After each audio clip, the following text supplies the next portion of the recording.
huli po, kinatigan ng Comelec ang paksyon ni Coco Pimentel. Taong 2021 naman, nabiyak sa dalawa ang pinipilaban. May faction po si Rodrigo Roa Duterte na pinamumunuan ni Alfonso Cusi at may faction si presidential candidate Senator Manny Pacquiao kasama po si Coco Pimentel.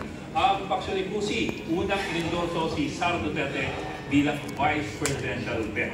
At ngayon na tuloy ng endorso si Bongbong Marcos, ang anak ng dating Pangulong Ferdinand Marcos na pinatalsik ng pinipilaban noong dekada 80. So, umikot na nga po ang gulong ng palad. Pero walang nakapag-isip na kasama nitong babaliktad ang mundo ng politika. Ayan! Sobrang nabaligtad ang ating mundo. O, diba? Because we believe that there could have been, sabi nga dito, diba? Ano yung mensahe niya? We forget the past.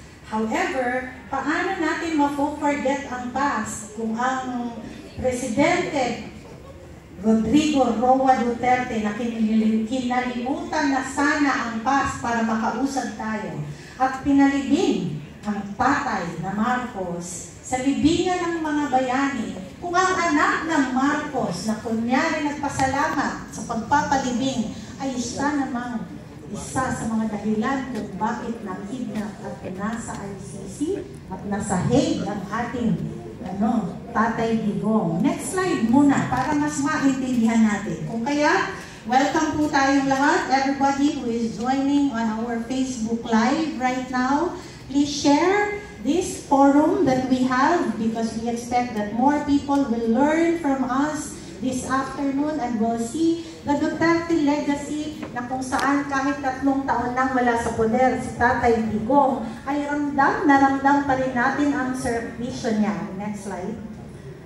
Merong hindi na kwento doon sa short story. There are, sabi nila, if a picture paints 1,000 words, can it paint 1,000 words? Ang pagkamatay ni Ninoy Aquino ay isang binhi na naiwan para sa ating demokrasya. At kapag ito ay binhi, ibig sabihin ito ay magiging puno na bubunga. Ano ba ang naging bunga ng pagkamatay ni Ninoy Aquino? Ito ay ang paglabas ng panibagong leader, hindi po ang kanyang anak, kundi may istorya dyan sa picture na yan ni Nene Pimentel and ni Cory Aquino because originally, it was the plan after the death of Ninoy Aquino na ang magiging Vice President na katandem ni Cory Aquino was Nene Pimentel. But, nakialam po ang simbahan in the person of the late Cardinal Sin at he merged para daw magkaisa ang oposisyon na si Goy Laurel ang gagawing Vice President na candidate. So our party founder then gave way for peace and for prosperity. At yung yellow na picture dyan, kasi nakanilaw kasi she is actually the very staunch activist sa yellow movement in Davao City. That's Nanay Sulit. Si Cory Aquino appointed Nene Pimentel as the MILG or Ministry of Interior and Local Government Minister. At talaga sila ng panibagong mga local leaders because this is a revolutionary government. Tinanggal lahat ng mga nakaupo sa pwesto para magbigay ng panibagong bukas sa ating bansa.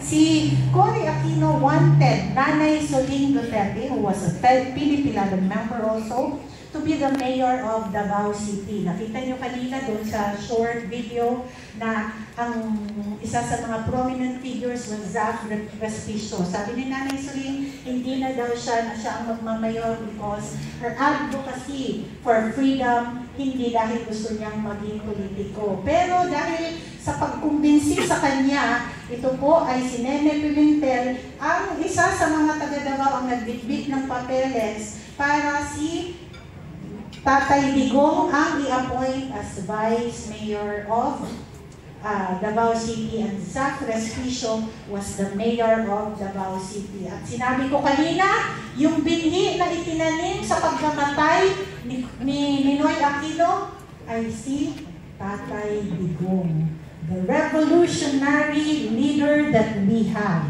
And in 2016, siya ay na-elect po na presidente ng ating bansa. Dapat ba natin kalimutan ang kanyang mga ginawa? Mahina ang sagot. Dapat ba natin kalimutan ang ginawa ni Tatay Digong?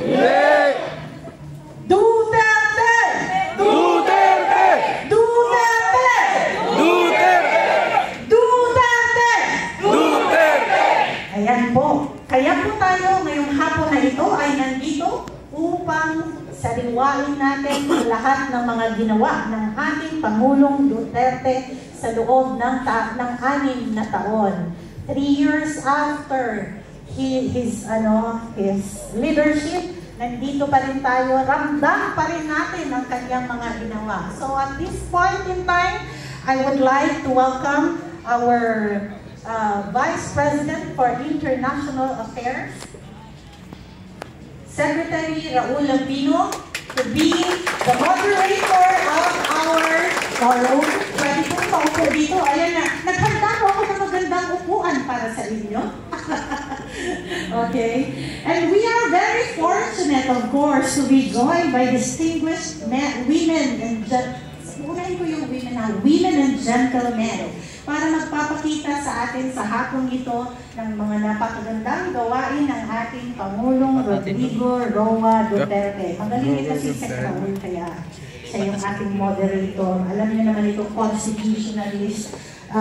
Hindi man pinalad sa 2025 elections, pero alam natin na napakalaki ang kanyang naging role sa ating lipunan.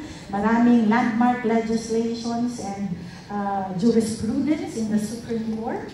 At alam kong marami pa itong gagawin sa mga dadating na mga araw. We are also lucky to be joined right now. We would like to welcome, of course, the former Presidential Legislative Liaison Office Secretary, Jacinto G. Paras. He's joining from and the Department of Labor and Employment. Paborito ito ng lahat.